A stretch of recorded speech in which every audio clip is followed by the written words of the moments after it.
এলা বৃষ্টিতে খড়ি গুলো ভিজা শেষ। আমাকে এতবার বাড়িতে নিয়ে যাওয়া কইলো, তা আমি নিয়ে গেলাম না। খড়ি গুলো ভিজা একদম শেষ হয়ে গেছে।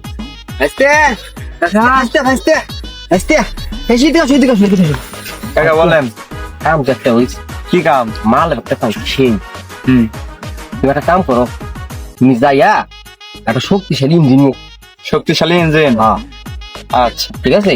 আচ্ছা, আচ্ছা তাহলে আমি গেলাম। যাও তো। কাকাই তো কইলো শক্তিশালী ইঞ্জিনের কথা, তা আশেপাশে কাউরে দেখতেছিও না, তো ইঞ্জিনটা কই পাই? দেখি সামনে যাই, পাই কিনা। শুনে যান তো, ওই তো দুইটা লোক দেখা যাইতাছে, দেখি যাই।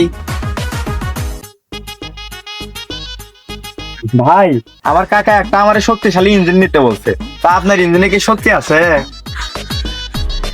ইঞ্জিন তো আছে, কিন্তু বয়স হয়ে গেছে তো একটু দুর্বল। ও, তাহলে আপনার তো হবো না। ভাই আপনারটা ইঞ্জিন তো আছে একটু ছোট। ধুর মিয়া, আমি কি আপনাকে ওই ইঞ্জিনের কথা বলছি? আমি তো বলছি গাড়ির ইঞ্জিনের কথা।